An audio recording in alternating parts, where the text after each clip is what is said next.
PPT लगा दो sir.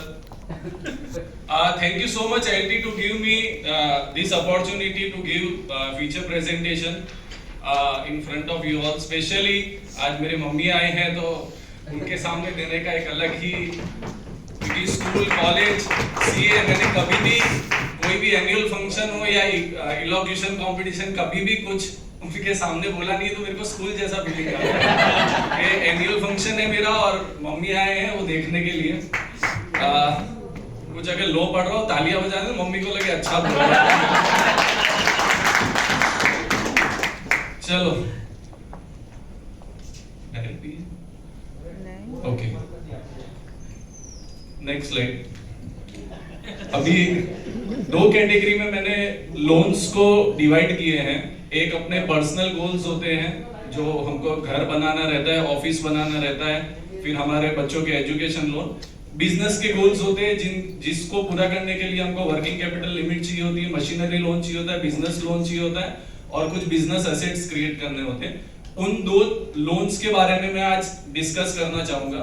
Normally loan के बारे में कहीं भी होता है तो खासकर घर के लेडीज बोलते हैं कि भाई क्यों लोन लेना है, लोन लेने का नहीं, खासकर मेरा घर तो रखना ही मत मॉर्गेज में।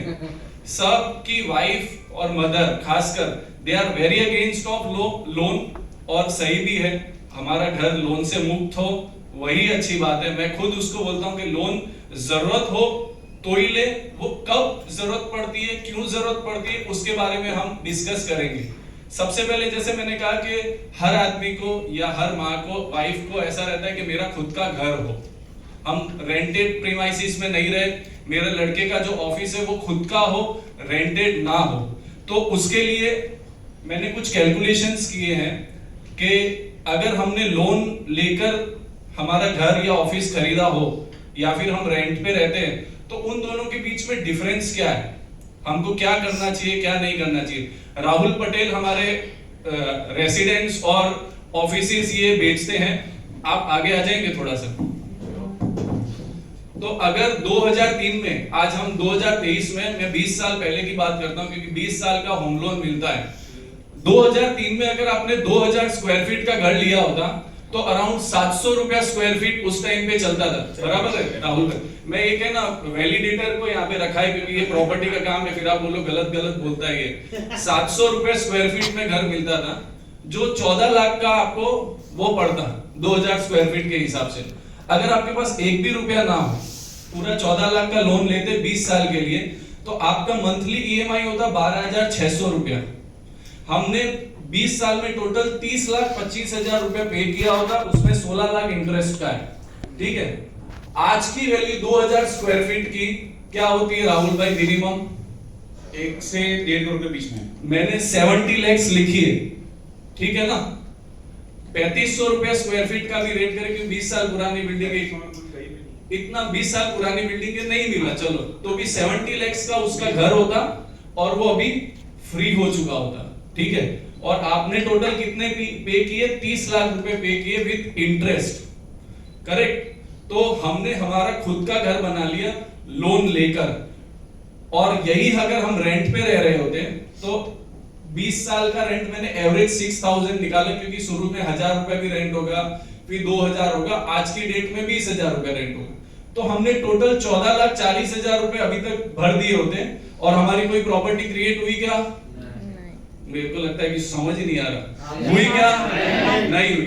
तो हमने रेंट पे 14,40,000 भी पे कर दिए और आज उसको रहने के लिए 20,000 रुपए रेंट मिनिमम, वो भी शायद राहुल भाई जैसे ब्रोकर हो तो दिला दे 20,000 रुपए, नहीं तो 2000 स्क्वायर फीट का 20,000 में मिलेगा नहीं, मिलेगा क्या? वो भी नहीं दिला नहीं मिलेगा। और उसके अंदर कोरोना जैसी सिचुएशन आ जाए जहां पे इनकम नहीं हो, कुछ नहीं हो और खुद का घर या खुद का ऑफिस नहीं हो तो बहुत बड़ी प्रॉब्लम है। तो लोन अगर हम हमारा घर बनाने के लिए, हमारे ऑफिस के लिए लेते हैं तो लोन अच्छा है। अब उसमें हमको कब लेना चाहिए, कब प्लान करना चाहिए, हमारी इनकम कितनी हो, उसके सामने कितना लोन ले, उसके लिए आपको मेरे साथ 1 to 1 करना पड़ेगा कि मेरी 50,000 इनकम है तो मुझे कितना लोन लेना चाहिए, मेरी 1 लाख इनकम है तो कितनी लोन लेनी चाहिए। पर घर ऑफिस बनता है तो लोन अच्छा है।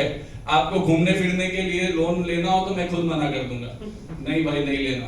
हमको कुछ एक्सपेंसिव लग्जरियस गाड़ी के लिए लोन लेना हो तो मैं मना कर दूंगा कि भाई मैं लोन नहीं दिलाऊंगा। हमको फालतू खर्चों के लिए लोन नहीं लेना। अगर हमारा असेट क्रिएट हो रहा है तो लोन लेना अच्छी बात है। तो ये दोनों एक मेरे मतलब हर मदर और वाइफ के एक पर्सनल गोल होते हैं कि हम लोगों का खुद का एक घर हो, और उसी दौर में आगे राहुल भाई बढ़ चुके हैं, उन्होंने भी अभी अभी घर लिया, तो कांग्रेचुलेशंस राहुल भाई उसके लिए। नेक्स्ट, बिजनेस बढ़ाने के लिए और बिजनेस को डेवलप करने के लिए और नए बिजनेस के लिए कुछ लोन्स लेना जरूरी है। वो क्यों? हमको वर्किंग कैपिटल लिमिट यानी CCOD 9 से 10% में मिलती है आज की डेट में, ठीक है? बिजनेस वाले उसको सब समझेंगे। और अगर हमारे पास वो नहीं हो और हम पेमेंट अगर सप्लायर्स को टाइम टू टाइम नहीं करते तो वो कुछ हमको इंटरेस्ट चार्ज करते हैं जो 18% से 24% मिनिमम होता है। अगर हम मतलब 30 दिन की जगह 90 दिन में पेमेंट करते हैं तो कितना परसेंटेज चार्ज होता है sir? Trader to trader depend करता है, पर वो 5 to 10% से ऊपर ही होता है। हाँ, तो हमको वो उसके अंदर अगर हमको इमीडिएट पेमेंट करना है हमारे क्रेडिटर्स को तो उसके लिए लोन लेना बहुत जरूरी। उससे आपकी डायरेक्ट प्रॉफिटेबिलिटी बढ़ेगी, क्योंकि हम अगर लेट पेमेंट करेंगे तो हमको एक तो रेट्स भी अच्छी नहीं मिलेगी, डिस्काउंट भी नहीं मिलेंगे और हमारी क्रेडिट वर्दीनेस भी खत्म होगी। ऐसे आप माल लो अगले दिन पेमेंट कर दो तो सबसे पहले वो जब तेजी का टाइम आएगा तो आपको ही माल देगा कि यार ये पेमेंट अगले दिन दे देता है, इसको माल पहले दो। तो बिजनेस के लिए वो जरूरी है। मशीनरी लोन, अगर आपको आदित्य भाई अगर आपको कोई भी मशीन लेनी है, आप तो मैन्युफैक्चरर हो, तो आपके पास अगर 5 करोड़ का यूनिट लगाना है और घर पे 10 करोड़ पड़े हैं तो आप लोन लेकर लगाओगे या फिर जो घर पे पड़ा है वो करोगे? सर हम लोन लेके लगाएंगे क्योंकि क्यों? लोन सस्ता मिलता है। लोन सस्ता मिलता है, लोन में काफी कुछ सब्सिडीज मिलती है, गवर्नमेंट की स्कीम्स रहती है, और प्लस घर में जो पैसा पड़ा है उसको हम और अच्छी ब्याज दर पे या और अच्छे इन्वेस्टमेंट सोर्सेस पे लगा सकते हैं, और बैंकों से लोन और हमें सस्ता ही मिलता है। तो करेक्ट। हम अगर मशीनरी जो हमको लगानी है वो अगर हम विदाउट लोन लगाते हैं तो हमको कोई भी तरह की सब्सिडी नहीं मिलती। मशीनरी लोन के अंदर 10 से लेकर 40% तक की सब्सिडी होती है, और वो अगर आप लोन लोगे तो ही मिलेगी। और इंटरेस्ट सब्सिडी जो मशीनरी लोन में मिलती है वो 5% से 8% मिलती है। तो मशीनरी अगर आपको लगानी है तो लोन लेना बहुत जरूरी है। थर्ड है कि अगर आपके पास बिजनेस का आइडिया है और कैपिटल नहीं है तो आपको लोन लेना ही पड़ेगा। तो आप रिलेटिव या अपने दोस्त से लोगे तो आपको कभी भी मांग लेगा वो कि भाई पैसा दे मेरे को वापस, मेरी सिचुएशन खराब है, तब आप अटक जाओगे। बैंक कैसा है कि आप जब टाइम टू टाइम वो आपसे मांगेगा तो आपके पास प्लानिंग है कि भाई मेरे को ये महीने बैंक को 15,000 ही देना है, तो वो बैंक से लोन लेना अच्छा है रिलेटिव्स या फ्रेंड्स से।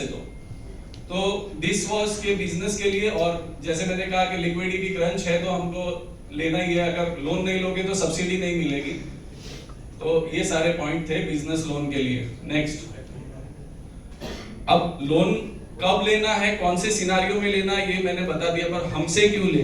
तो हम 10 साल से ये लोन के बिजनेस में हैं। हम लगभग सारे प्राइवेट और नेशनलाइज्ड बैंक और एनबीएफसी से कनेक्टेड है। हम आपके सिर्फ लोन की फाइल प्रिपेयर नहीं करते, आपकी जो नीड है उसको समझते हैं, आपको गाइड करते हैं। अगर आपको लोन की जरूरत होती है तो दिलाते हैं, नहीं होती है नहीं दिलाते हैं। तो अगर आप हमसे लोन करवाओगे तो हम एजेंट की तरह ऐसे नहीं फाइल ली और दे दी। हम आपकी पूरी रिक्वायरमेंट को समझ के जो आपको बेस्ट पॉसिबल सोल्यूशन है वो देते हैं, इसलिए आप हमसे लोन करा सकते हैं। और मशीनरी में हमारी एक्सपर्टाइज है, हमको ऑलमोस्ट सारी स्कीम्स गवर्नमेंट की पता रहती है, तो उसके लिए तो आप मुझे मिल ही सकते हो। Next slide please. This is data कोश, एक तालियां बजा सकते हो। ये हमारी वेबसाइट बन के रेडी हो गई है। थैंक यू टू BNI स्वास्तिक। हरिन भाई देसाई आज नहीं आए हैं, उनके साथ 1-to-1 किया और हमने एक प्लेटफॉर्म रेडी किया datacosh.co.in करके। हम फाइनेंशियल डेटा एनालिस्ट, अब हम लोन के अंदर और स्पीड से आपका काम कर सकते हैं, सारी रिपोर्ट्स इजीली निकाल सकते हैं। ये हमने हमारे एक लोन के फील्ड में एक एड ऑन किया है, and this was possible just because of BNI स्वास्तिक। हरिन भाई हमको मिले और उन्होंने आइडिया दिया और हमारा ये एक प्लेटफॉर्म रेडी है।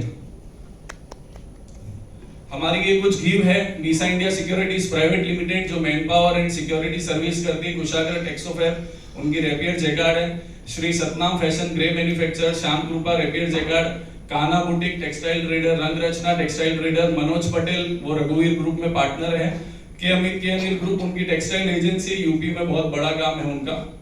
Next slide please. मेरी आस्क है चेयरमैन और डायरेक्टर ऑफ कोऑपरेटिव बैंक्स, हमने ये जो नया सॉफ्टवेयर बनाया है उसके लिए हमको कोऑपरेटिव बैंक से कनेक्ट होना है, तो कोई भी हमको जो उनके चेयरमैन और डायरेक्टर से कनेक्ट करा सकते हो please, it will be very helpful. Thank you so much, Chakresh Jain from Milestone financial advisor, thank you so much.